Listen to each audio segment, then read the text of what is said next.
Halo, apa kabar? Salam jumpa pemirsa. Senang sekali Nusa Tenggara Timur hari ini pagi kembali hadir menjumpai Anda. Sejumlah informasi menarik dan teraktual dari berbagai daerah di Nusa Tenggara Timur telah kami siapkan untuk Anda. Mengawali perjumpaan kita berikut 3 cuplikan berita utama.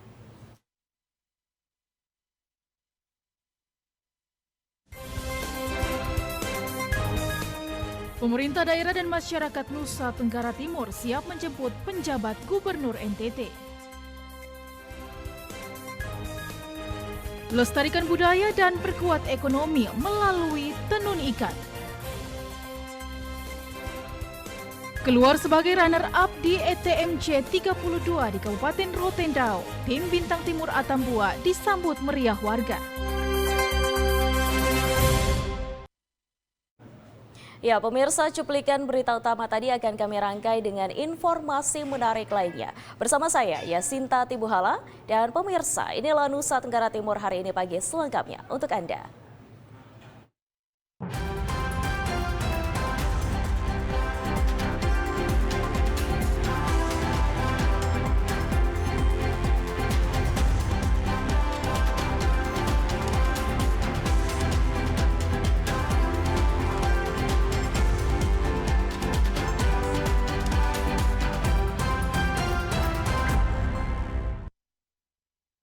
Kita ke informasi pertama pemirsa, pada tanggal 5 September telah dilantik penjabat Gubernur NTT masa jabatan 2023-2024 di Jakarta. Untuk itu pemerintah daerah telah menyiapkan berbagai rangkaian acara penjemputan.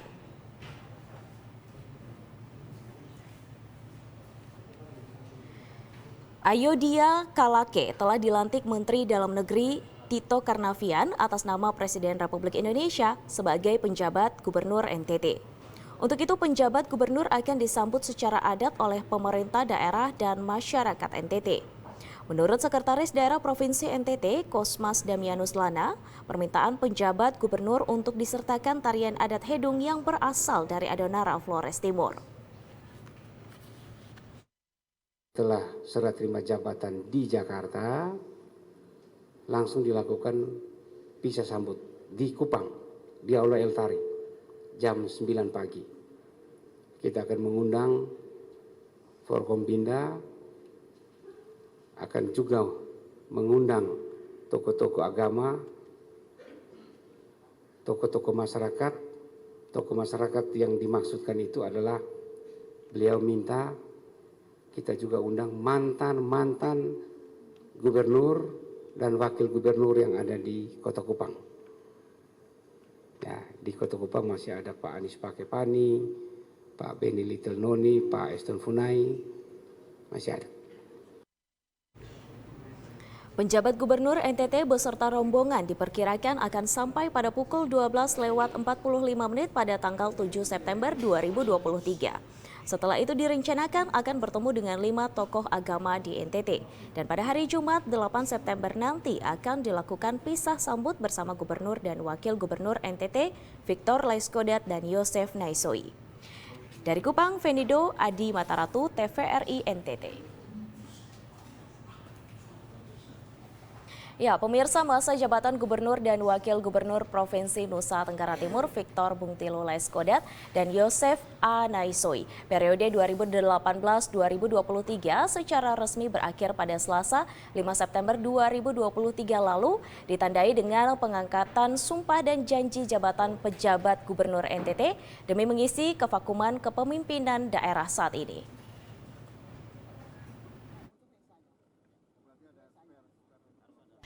Presiden Republik Indonesia Joko Widodo melalui Kementerian Dalam Negeri telah memutuskan dengan menunjuk Ayodhya Kalake, Sekretaris Kementerian Koordinator Bidang Kemaritiman dan Investasi, Sesmenko Marves, sebagai penjabat Gubernur NTT. Dengan latar belakang pekerjaan sekaligus putra asli NTT dari Kampung Lamahala, Kecamatan Adonara Timur, Kabupaten Flores Timur, Ayodhya Kalake pun secara resmi hari ini mulai mengemban tugas tambahan sebagai penjabat Gubernur NTT hingga November 2024 mendatang. Tentunya segenap masyarakat Flow Bamora terus menanti kiblat dan arah pembangunan di wilayah provinsi kepulauan ini dengan sentuhan kebijakan yang populis seiring dengan kebijakan dan program yang selama ini telah diletakkan Gubernur Victor Laiskodat bersama Yosep A. Naisoi, Wakil Gubernur sebelumnya. Sepenggal catatan jurnalistik TVRI, tatkala Ayodia Kalake ketika melakukan kunjungan kerja di Kota Larantuka dan sekitarnya pada tahun 2020 silam, Ayodia menyematkan diri melakukan kunker di landasan pacu Bandara Gewayang Tanah, optimalisasi pemanfaatan tol laut, rencana pembangunan jembatan Palmerah penghubung antar pulau, khususnya Pulau Adonara dan Pulau Flores bagian timur, pembangunan perusahaan ikan di Kampung Nelayan Lamahala, hingga pengembangan objek wisata Pasir Putih Pulau Meko. Ayodia Kalake kepada awak media menegaskan pemerintah terus mendorong upaya percepatan pembangunan nasional di daerah terpencil dan terluar, khususnya optimalisasi pemanfaatan tol laut, demi menjaga disparitas harga sembako, demi mendorong pertumbuhan ekonomi masyarakat di daerah terpencil. Kami juga ingin melihat bagaimana pelaksanaan tol laut di sini, khususnya manfaat bagi masyarakat Flores Timur terkait dengan disparitas harga. Jadi kita harapkan juga nanti tol laut itu bisa memuat muatan balik.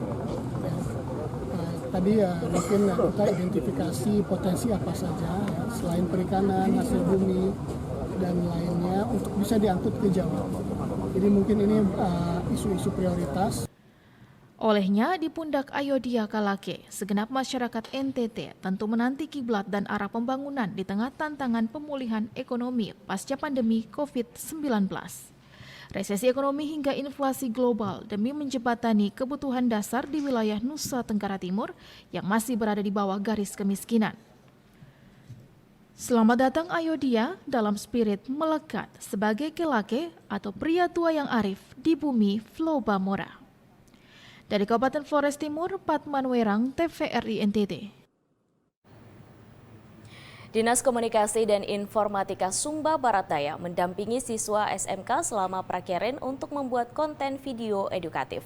Para pelajar SMK ini akan menjalani masa praktek prakerja selama periode 3 hingga 6 bulan.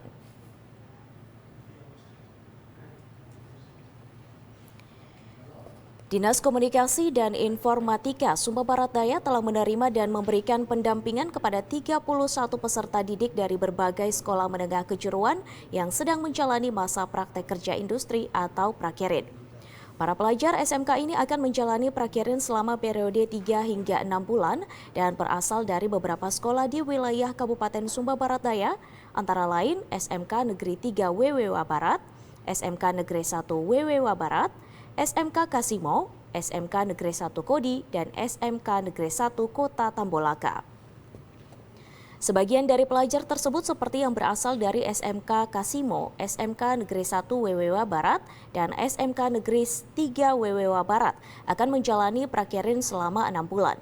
Mereka berasal dari jurusan Teknik Komputer dan Jaringan serta jurusan Teknik Audio Video. Yohanes Christophorus Nau, Pranata Humas Diskominfo Kabupaten Sumba Barat Daya menyatakan bahwa para pelajar SMK yang sedang menjalani prakerja di Diskominfo Sumba Barat Daya akan diberikan pengetahuan tentang pembuatan konten video yang dapat memberikan dampak positif kepada masyarakat. Mereka akan memanfaatkan perangkat handphone yang mereka miliki untuk membuat konten yang berkaitan dengan pertanian dengan tujuan untuk memberikan edukasi kepada masyarakat. Ia berharap agar siswa yang sedang menjalani prakerja dapat memanfaatkan kesempatan ini sepenuhnya untuk belajar membuat konten video yang bermanfaat. Memang yang kami tawarkan selama mereka berada di sini ada yang 3 bulan, ada yang 6 bulan. Yang kami tawarkan itu sebuah proyek-proyek teknis yang bermanfaat untuk mereka sebagai ilmu tambahan dan juga dapat mereka manfaatkan saat mereka ke masyarakat. Untuk materi sendiri, kita berusaha menggunakan materi yang dekat dengan masyarakat seperti cara menanam tomat, semangka, sehingga teman-teman ini bisa memanfaatkan ilmu yang mereka dapat dari kami untuk mereka menghasilkan konten-konten dengan memanfaatkan sumber daya yang mereka punya seperti HP ataupun kamera, kurang lebih seperti itu.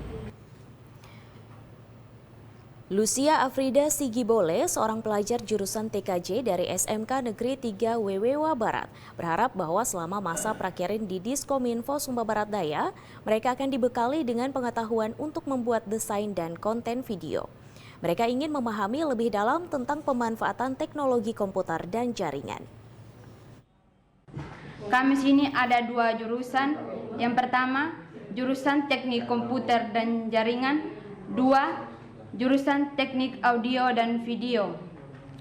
Harapan kami sini, setelah kami habis prakerin, kami sudah tahu cara membuat konten video yang bermanfaat untuk masyarakat.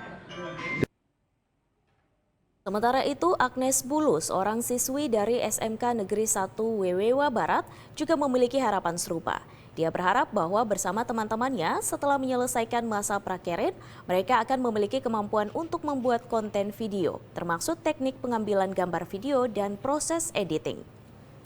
Dari Sumba Barat Daya, Freddy Ladi, TVRI NTT. Dalam rangka memperkuat ekonomi serta melestarikan budaya, kelompok tenun ikat Desa Manulondo, Kecamatan Dona, terus memanfaatkan bahan alam dalam proses menenun.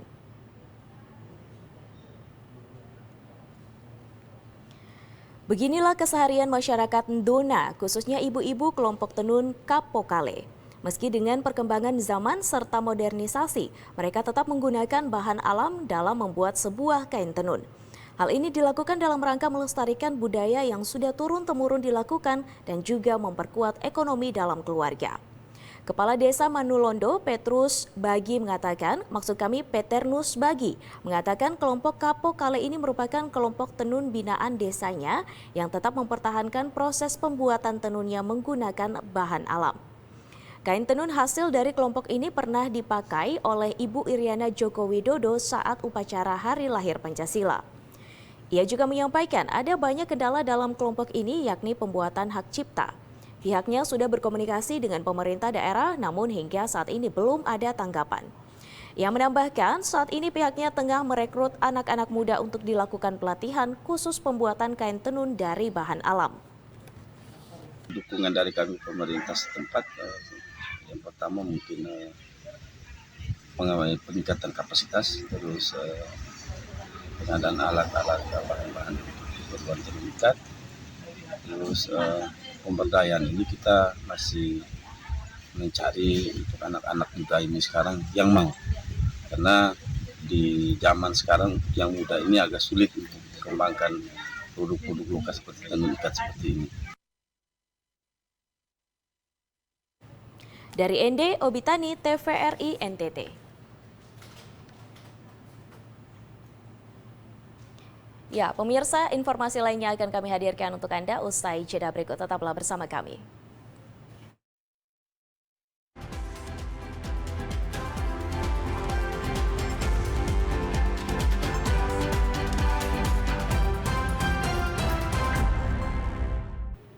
Ya, saudara, Anda menyaksikan Nusa Tenggara Timur hari ini pagi. Kita beralih ke informasi selanjutnya. Pasca gempa tektonik berkekuatan 6,1 skala Richter di Kecamatan Amphoang Tengah, tepatnya di Desa Binafun dan Bitobe, warga dalam kondisi waspada karena khawatir terjadi gempa susulan.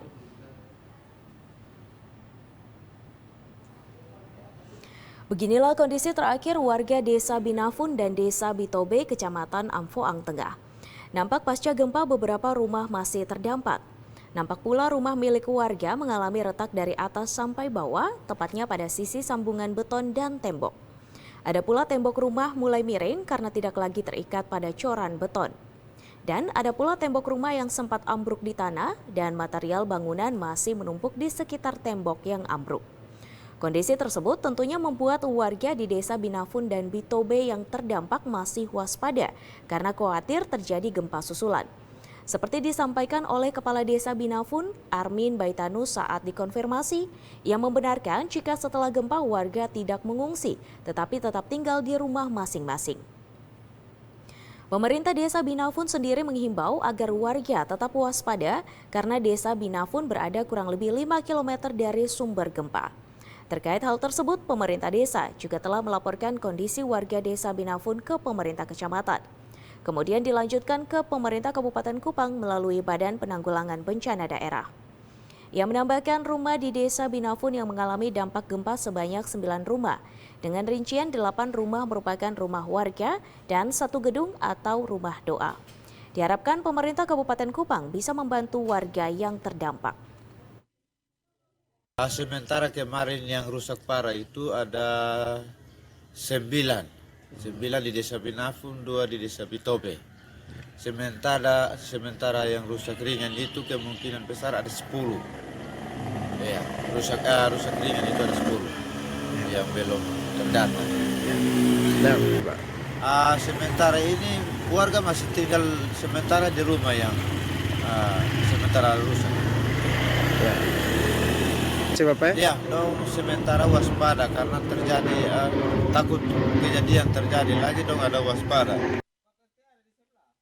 Hingga berita ini diturunkan dan berdasarkan rekapan dari BPBD Kabupaten Kupang, dampak gempa tektonik 6,1 skala Richter yang terjadi di Kecamatan Amfuang Tengah, sebanyak 10 rumah warga dan 1 rumah doa terdampak, dan tidak ada korban jiwa dalam peristiwa gempa tersebut. Dari Kabupaten Kupang, Kris Poto, TVRI NTT. Jalan antar kabupaten yang rusak berat yang menghubungkan Cancar Kabupaten Manggarai hingga Golowelu Kabupaten Manggarai Barat akan diperbaiki mulai pertengahan September ini.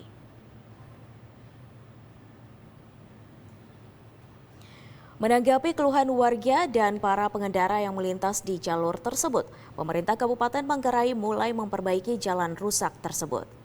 Jalan antar kabupaten yang menghubungkan antara Cancar Kabupaten Manggarai dengan Golowelu Kabupaten Manggarai Barat akan diperbaiki. Kepala Bina Marga Dinas PUPR Kabupaten Manggarai, Wilfridus Turuk mengatakan perbaikan jalan rusak tersebut mulai dikerjakan pertengahan September ini. Pekerjaan jalan tersebut menggunakan dana Inpres senilai 37 miliar rupiah. Wilfridus menjelaskan karena waktu sangat pendek untuk menyelesaikan pekerjaan tersebut, maka tahun ini hanya dikerjakan 4 km, sisanya akan dilanjutkan tahun depan. Dalam peningkatan ruas jalan tersebut, semua jalan akan diaspal hot mix. Kontrak ini Desember ini? Kalau di akhir kontrak itu Oktober. Berarti targetnya sebelum itu sudah? Sebelum Oktober, kalau boleh di pertengahan September ini sudah bisa tuntas lah. Atau minimal akhir September. Kebetulan cuaca mendukung. Panjang ruas jalan tersebut sepanjang 11 km. Kondisinya saat ini rusak berat. Padahal ruas jalan tersebut dekat dengan Kota Ruteng, ibu kota Kabupaten Manggarai, yakni hanya 15 km. Jalur jalan tersebut sangat ramai sebab jalur pembawa ekonomi dari 2 kabupaten ke Kota Ruteng. Dari Kabupaten Manggarai, Leonardus, TVRI NTT. Pemirsa, pemerintah Kabupaten Nagekeo tahun 2023 mengalokasikan anggaran sebesar 20 miliar lebih untuk pembangunan infrastruktur yakni jalan. Akses jalan menjadi kebutuhan utama bagi warga guna peningkatan ekonomi warga. Dan untuk mengetahui lebih lanjut, kita telah terhubung dengan rekan kami Doni Moni di Nagekeo. Baik, rekan Doni, silakan dengan laporan Anda. Dapat saya laporkan dari Kabupaten Nagekeo bahwa pemerintah Kabupaten Nagekeo melalui Dinas PUPR tahun 2023 mengalokasikan anggaran sebesar 20 juta miliar lebih yang digunakan untuk melakukan pembenahan infrastruktur jalan di dalam Kota Ambai. Dan dana tersebut mengerjakan segmen perjalanan jalan dari pertigaan Dadi Bubu menuju Air Ramo. Jalan ini akan dikerjakan hukmis sepanjang 6 km. Diketahui bahwa jalan ini sebelumnya sudah rusak dan menjadi kebutuhan masyarakat, dan juga akses jalan ini adalah jalur utama menuju ke Polres Nagekeo dan juga rumah sakit, dan juga menjadi jalur poros utama di bagian utara Pulau Flores. Anggaran tersebut bersumber dari dana alokasi khusus atau DA yang diberikan oleh pemerintahan pusat kepada pemerintah Kabupaten Nagekeo. Untuk lebih jelasnya, berikut cuplikan wawancara kami bersama dengan Kepala Dinas PUPR Ansel Mere. Kita mendapatkan dana alokasi dari DAK, dana alokasi khusus, itu kurang lebih 21 miliar 791 juta 104 ribu. Itu pagu. Dari pagu ini baru minggu kemarin ditenderkan, sehingga kita mendapat nilai kontrak kurang lebih 20 miliar 699 juta. Untuk segmen atau ruas atau lokus di Dadewu Airamo yang kurang lebih 6 km. Kenapa sampai di ruas atau lokus Dadewu Airamo? Karena akses publik. Pemerintah Kabupaten Riau terus berkomitmen dan mereka berjanji bahwa tahun ini jalur Dadewu Airamo akan selesai dikerjakan dan direncanakan jalur tersebut akan menggunakan 2 jalur. Dan saat ini pekerjaan dilakukan pada sisi sebelah kiri dan kemudian akan dilanjutkan pada pekerjaan sisi di sebelah kanan. Demikian laporan dari Negeri Riau, kembali ke studio. Ya, baik, terima kasih rekan Doni Moni. Diharapkan agar kiranya pengerjaan jalan ini menjadi pencerahan bagi peningkatan ekonomi warga di sana. Terima kasih Doni Moni dan selamat beraktivitas kembali. Ya, pemirsa, kita beralih ke informasi selanjutnya. Harga beras di 4 pasar di Kabupaten Kupang stabil sejak bulan Juni sampai awal Agustus 2023 ini.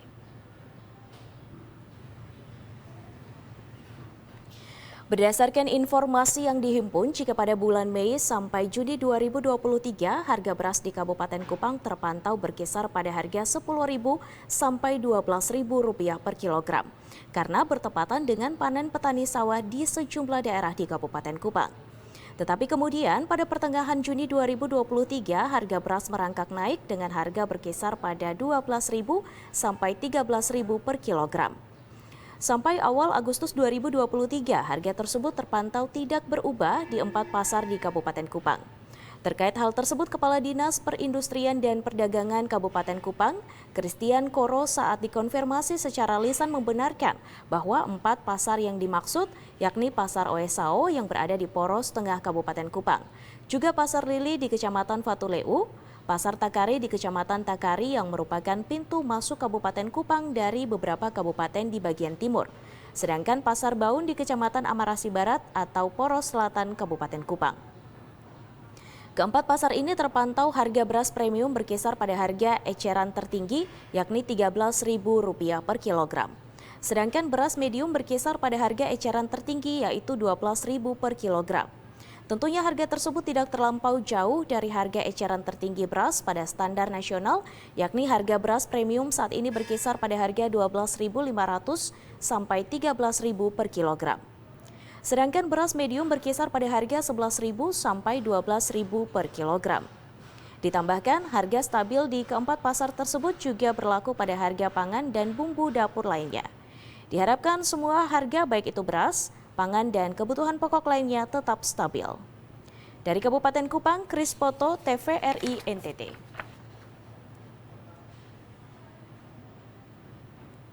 Ya, pemirsa, informasi lainnya akan kami hadirkan untuk Anda dalam Nusa Tenggara Timur hari ini pagi. Usai jeda berikut, tetaplah bersama kami.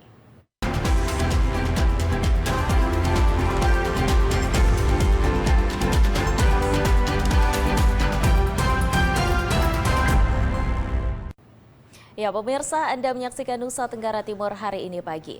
Satuan Lalu Lintas Polres Belu menjaring puluhan kendaraan yang tidak memiliki kelengkapan saat berkendara dalam operasi Zebra Turangga 2023 di Kota Atambua, Kabupaten Belu. Untuk itu diharapkan kepada masyarakat untuk tertib berlalu lintas dengan menggunakan helm serta membawa kelengkapan surat kendaraan.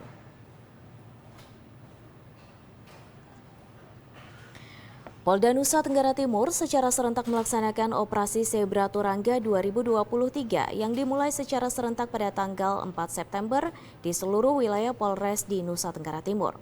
Operasi yang berlangsung selama 14 hari ke depan menyasar pengendara roda 2 dan roda 4 sehingga meningkatkan kesadaran masyarakat saat berkendara. Untuk itu diharapkan kepada para pengendara untuk selalu patuh terhadap aturan lalu lintas demi kenyamanan dan keselamatan seluruh pengguna kendaraan di jalan.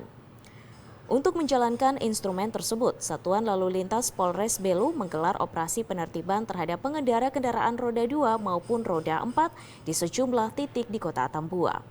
Operasi yang dijalankan oleh aparat dilakukan dengan sistem hunting atau patroli secara mobile terhadap kendaraan yang tidak memiliki kelengkapan baik roda 2 maupun roda 4. Untuk operasi kali ini puluhan kendaraan roda 2 terjaring razia karena tidak menggunakan helm.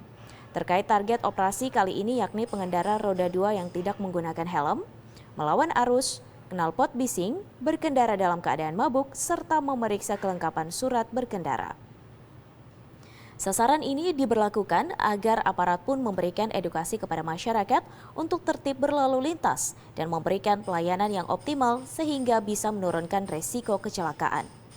Untuk itu, Pak Kapolres Belu melalui Kasat Lantas Polres Belu, AKP Brian Wicaksono, menghimbau kepada masyarakat Kabupaten Belu untuk mematuhi peraturan lalu lintas serta membawa kelengkapan berkendara seperti helm dan surat kendaraan sehingga kondisi lalu lintas di Kabupaten Belu dapat berjalan dengan aman dan lancar bagi seluruh pengguna jalan raya. Lalu lintas di Kota Tambua, apabila masih ada kemacetan atau keramaian kita makan gatur, dan di situ saat gatur itu mungkin kita melihat pelanggaran, kita lakukan penindakan, ataupun saat kita patroli kita lihat ada pelanggaran juga kita lakukan penindakan. Jadi saya minta selama 2 minggu ini dan juga seterusnya, karena ini operasi ini untuk menjelang pemilu, jadi saya minta setelah selesai operasi dan juga saat pemilu mulai sampai selesai juga masyarakat tetap tertib berlalu lintas. Dari Kabupaten Belu, Andri Witak, TVRI NTT. BMKG Stasiun Meteorologi Frans Sales Lega Ruteng Kabupaten Manggarai mengungkapkan fenomena ribuan ikan mati di pantai Satar Mese disebabkan perubahan suhu air laut.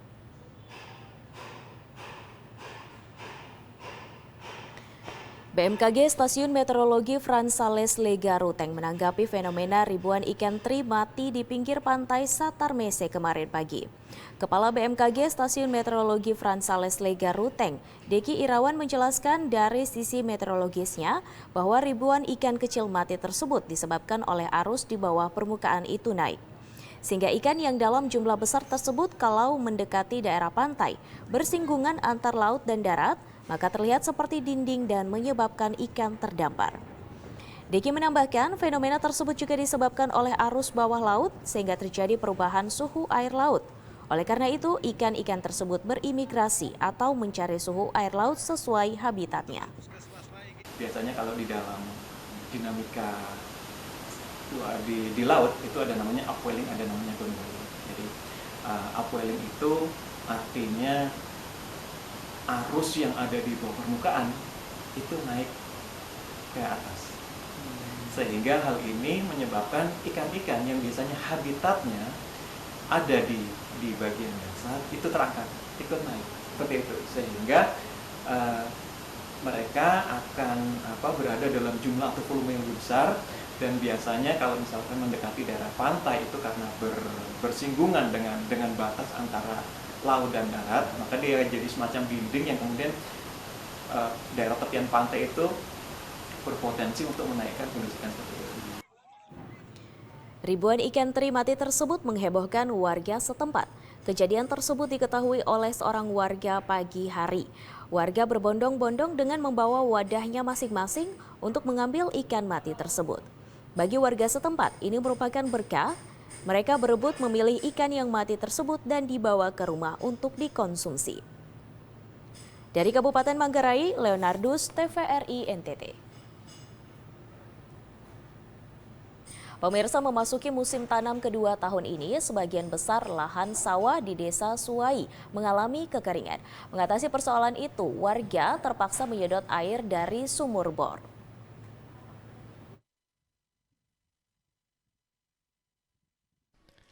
Tampak terlihat sebagian besar lahan sawah warga di Desa Suwai, Kecamatan Malaka Tengah mengalami kekeringan akibat aliran air yang tidak lancar dari bendungan Benanain. Mengatasi persoalan kekeringan yang melanda puluhan petak sawah, Warga terpaksa melakukan penyedotan air dari sumur bor menggunakan mesin pompa air. Saturnino Amaral, salah seorang warga mengatakan, lahan persawahan miliknya kurang lebih 1 hektar mengalami kekeringan akibat kurangnya air. Tidak hanya itu, kekeringan juga diakibatkan karena kurangnya perhatian dari petugas air yang mengatur aliran air melalui irigasi bendungan Benenain. Untuk mengatasi persoalan ini, dirinya menggunakan mesin pompa air untuk menyedot air dari sumur bor agar dapat mengairi persawahan miliknya. Lanjut Saturnino, dalam sehari hanya bisa menjangkau 3 hingga 4 petak sawah. Mesin penyedot air yang digunakan dalam sehari dapat menghabiskan 5 liter bahan bakar minyak berupa bensin dengan total biaya senilai Rp65.000. Sebagian masyarakat tidak dapat mengolah lahan karena tidak ada mesin penyedot air, sehingga dibiarkan lahan tidak diolah. Warga terancam gagal panen pada musim tanam kedua. Sumur orang punya, karena menunggu air tidak datang, akhirnya terpaksa kami sedot. Ini sumur ini orang punya. Sedangkan saya punya sumurnya di sana, tapi karena di sana lahannya tidak ada pagar, sehingga saya kontrak orang punya saja. Ini disewa, kita sewa. Tahun sebenarnya orang mau kerja ini banyak, cuma masalah besar itu air. Coba kalau pemerintah itu perhatikan baik-baik, dan kalau dia mau perhatikan air ini, dia sepertinya Bali sana atau di Jawa sana, masyarakat Malaka ini 2-3 tahun sudah bisa. Sementara itu, Dino Amaral mengaku hal yang sama. Kekeringan diakibatkan kurangnya perhatian pihak irigasi yang mengatur jalannya aliran air dari bendungan Benenain. Lahan sawah miliknya sebanyak 10 petak, hanya 1 yang terisi air, sedangkan sisanya mengalami kekeringan. Jika dibiarkan, maka anakan padi akan mati dan dampaknya warga akan mengalami kelaparan. Sementara pantauan TVRI, harga beras yang ada di pasaran Kota Betun masih melambung tinggi. 1 kilo mencapai Rp14.000 hingga Rp15.000. Yang ada air 1 sama, yang lain tidak ada. Yang tidak ada. Ya. Terpaksa mulai kerja ya. Petak yang lain. Petak yang lain air tidak ada. Anak bibit masih ada. Oh, bibit masih ada. Ya, bibit masih ada. Tapi airnya tidak ada. Terpaksa ini mau bor juga, mesin belum ada. Berarti bagaimana sudah? Pasrah sudah? Pasrah sudah. Dari Kabupaten Malaka, Yosman Seran, TVRI NTT. Sementara itu, pemirsa, musim kemarau yang melanda Kabupaten Belu berdampak pada menipisnya debit air pada sejumlah titik pengisian air tangki di Kota Atambua. Menipisnya debit air ini berpengaruh terhadap menurunnya jumlah pengisian air tangki untuk melayani kebutuhan air bersih bagi warga Kota Atambua. Dampak kemarau ekstrim yang terjadi di Kabupaten Belu membuat sejumlah debit air di sejumlah sumber mata air mulai berkurang. Salah satu tempat pengisian air bersih di Kelurahan Manumutin, Kecamatan Kota Atambua, debit airnya mulai berkurang. Dalam sehari tempat pengisian air ini mampu melayani 60 tangki air, kini hanya bisa melayani 30 tangki air per hari. Sementara itu untuk pengisian air bersih ke bak penampungan hanya bisa dilakukan malam hingga pagi hari, namun di siang harinya debit air berkurang sehingga harus menunggu di atas 2 jam baru bisa mendapatkan air bersih. Hal ini pun berdampak juga pada menurunnya jumlah pengisian air tangki setiap hari. Sementara itu para sopir pengangkut air tangki harus menunggu selama berjam-jam bahkan sampai malam hari karena debit air yang semakin berkurang. Selain itu, para penjual air bersih juga kini mulai kewalahan melayani permintaan air karena permintaan pembeli terus meningkat di tengah sumber mata air yang terus berkurang. Satu hari? Kadang 5 red sampai 5 red, tapi itu pun setengah malam. Tertib itu juga keluar pagi, masih pagi-pagi. Keluar jam 4 sampai jam 8 malam. Karena tergantung kita antri di sumur toh. Kadang sampai 2 jam lebih baru bisa dapat 1 tangki, kita bisa layani. Kalau sekarang ini Om antri seberapa jam? Ini sudah dari tadi, mungkin sudah 1 jam lebih masuk. Biasanya jumlah pesanan air tangki bisa mencapai 20 pemesanan dari pelanggan, namun saat ini menurun hingga 8 sampai 10 pesanan. Selain itu untuk mengantre air, para sopir bisa menunggu hingga malam hari. Kalau biasa 20 itu diisi berapa lama di bak besar? itu 1 malam, dari sore sampai malam, dari pagi. Mengalir terus. Dari kalau dari satu bak ini dia bisa terisi berapa ribu liter kan? Ya sekitar tank itu 30.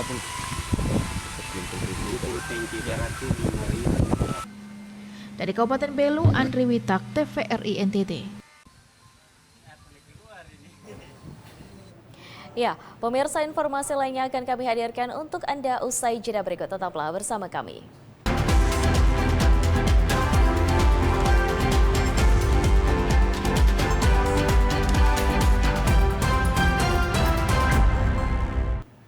Terima kasih pemirsa, Anda masih bersama kami. Kita beralih ke informasi selanjutnya. Penyidik Polres Flores Timur sedang melengkapi berkas perkara beserta barang bukti dugaan pengeroyokan terhadap anggota polisi Bribka Lazarus Abong tanggal 22 Agustus 2023 lalu.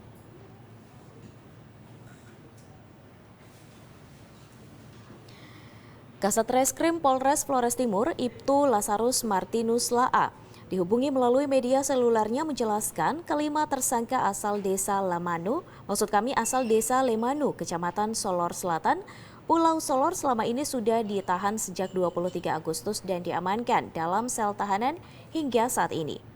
Kelima tersangka ini adalah PSH 38 tahun, HHH 35 tahun, FK 28 tahun, BDH 20 tahun, GKH 30 tahun. Materi pemeriksaan dan peran masing-masingnya sedang dilengkapi termaksud kelengkapan administrasi untuk selanjutnya dilimpahkan ke Kejaksaan Negeri Flores Timur. Kelima tersangka ini ditahan akibat perbuatannya menganiaya Bribka Lazarus Abong yang selama ini bertugas sebagai anggota Polri, bertindak sebagai Kapospol dan juga sebagai polisi Babin Kamtipmas di Polsek Solor, wilayah kerja Pospol Solor Selatan.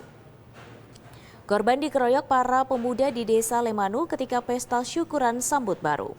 Aksi pengeroyokan ini mengakibatkan Bribka Lazarus Abong mengalami luka akibat dihantam dengan batu dan benda keras lainnya. Atas perbuatan para pelaku ini, kelima tersangka dijerat pasal 170 ayat 1 dengan ancaman hukuman 5 tahun 6 bulan penjara. Dari Flores Timur, Patman Werang, TVRI NTT. Pemirsa, tim Bintang Timur Atambua yang keluar sebagai runner-up pada kejuaraan Eltari Cup 32 di Kabupaten Rotendao disambut meriah oleh masyarakat Belu dan diterima oleh Pemda Belu. Keberhasilan tim Bintang Timur pada kejuaraan ini pun semakin menambah motivasi untuk terus memberikan hasil terbaik pada berbagai ajang turnamen sepak bola demi mengharumkan nama Kabupaten Belu.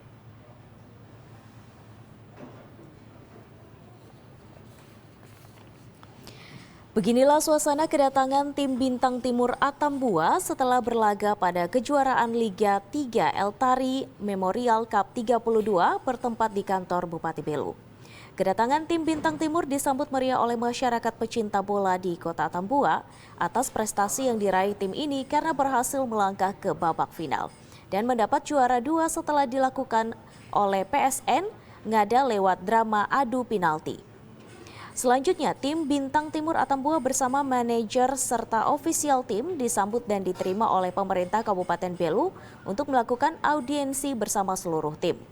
Atas prestasi ini, pemerintah Kabupaten Belu memberikan apresiasi yang besar karena tim Bintang Timur dapat melangkah hingga ke babak final dengan membawa nama Kabupaten Belu. Pada audiensi yang dilakukan ini juga, manajer tim Bintang Timur menyampaikan terima kasih kepada seluruh pihak, baik itu masyarakat Kabupaten Belu, komunitas orang tua tim Bintang Timur, sponsor, serta pemerintah yang dengan cara masing-masing memberikan dukungan sehingga tim bisa berlaga dengan baik pada kejuaraan Eltari Memorial Cup. Selain itu, lewat kerja keras serta tim yang awalnya hanya menargetkan lolos di babak 16 besar, bisa melangkah dengan pasti menuju partai final. Lewat prestasi membanggakan ini, manajemen tim Bintang Timur pun akan lebih fokus dengan pembinaan terhadap para pemain, sehingga para kejuaraan Eltari Cup mendatang di Kabupaten Manggarai Barat, tim Bintang Timur bisa membawa pulang piala Eltari ke Kabupaten Belu. Yang pastinya kita dari manajemen akan mengevaluasi, kami akan melihat kembali kira-kira apa kekurangan yang kemarin terjadi dalam pola permainan kami, dalam pola manajemen. Tentunya itu akan kita perbaiki sehingga target kami pada ETMC Manggarai Barat di Labuan Bajo nanti kami bisa menjadi juara. Sebagai masyarakat dan pecinta sepak bola di Kota Atambua, keberhasilan tim Bintang Timur yang melaju hingga babak final merupakan prestasi luar biasa sehingga membawa kebanggaan tersendiri bagi warga. Warga pun tetap mendukung tim Bintang Timur sehingga bisa melahirkan pesepak bola profesional dari Kabupaten Belu. Bahwa anak-anak kita ini memang dari 12 tahun mereka bersama-sama sampai mereka di akademi. Akademi ini akademi angkatan pertama. Jadi kami sebagai komunitas orang tua tentu mensupport anak-anak ini, anak-anak Belu, tentu mendukung mereka sehingga kedepannya mereka bisa lebih baik lagi. Dari Kabupaten Belu, Andri Witak, TVRI NTT. Kita ke informasi terakhir pemirsa, dampak dari kemenangan PSN Ngada sebagai juara 1 dalam turnamen Eltari Memorial Cup di Kabupaten Rotendao sangat berdampak terhadap tingginya permintaan jersey PSN Ngada. Sehingga para penyedia jersey kewalahan dalam melayani tingginya permintaan penggemar yang rela antri untuk mendapatkan kostum kesayangan tim PSN Ngada. Beginilah suasana UD Rumpun Bambu yang bergerak di bidang percetakan dan penyedia kostum olahraga yang ramai dikunjungi penggemar dan pendukung PSN Ngada pasca menjuarai Eltari Memorial Cup sebagai juara 1. Jersey PSN Ngada yang identik dengan warna orange merupakan kostum yang paling digemari oleh penggemar dan pendukung PSN Ngada. Tidak hanya kaum pria tetapi juga ibu-ibu yang rela antri demi mendapatkan kostum kesayangan bagi suami maupun anak-anak di rumah. Selain warna orange, tersedia juga jersey warna hitam yang diminati oleh penggemar, khususnya Ultras Ngada Mania yang selalu tampil terdepan dalam memberikan semangat serta dukungan moral maupun materi agar tim kesayangan mereka bisa tampil maksimal dalam perhelatan turnamen sepak bola dimanapun PSN Ngada berlaga. Salah seorang penjahit jersey PSN Ngada, Todi Koten, menjelaskan bahwa semenjak PSN Ngada masuk ke babak final, permintaan jersey mengalami lonjakan yang tinggi. Tidak hanya dari penggemar yang ada di Kabupaten Ngada, tetapi juga dari kabupaten lain, bahkan harus lembur untuk memenuhi permintaan dari Kalimantan dan Papua. Warna ada dua, yang pertama itu orange, yang kedua hitam. Seperti contoh ini, tapi yang lebih banyak diminati warna ini karena menurut mereka atau kita orang Ngada bahwa orange ini identik dengan PSN Ngada. Kehabisan stok ya baru terjadi di jersey PSN. Tingginya permintaan jersey PSN Ngada merupakan indikator kecintaan masyarakat dalam dunia sepak bola yang merupakan olahraga paling favorit. Bahkan masyarakat rela antri hanya untuk mendapatkan kostum kesayangan mereka dengan harga terjangkau. Dari Kabupaten Ngada, Lexi Nunu, TVRI NTT.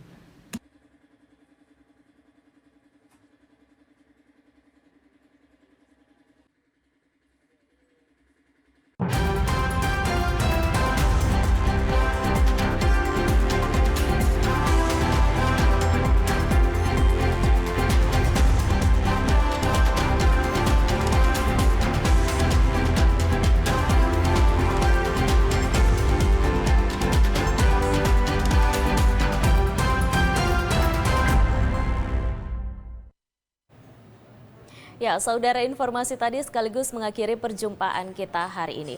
Terus saksikan Nusa Tenggara Timur hari ini pagi yang menyajikan informasi secara santun, lugas, dan berimbang hanya di TVRI NTT, media pemersatu bangsa. Akhir kata, saya Yasinta Tibuhala mewakili seluruh kerabat kerja yang bertugas mengucapkan terima kasih atas kebersamaan Anda. Selamat melanjutkan aktivitas Anda dan sampai jumpa.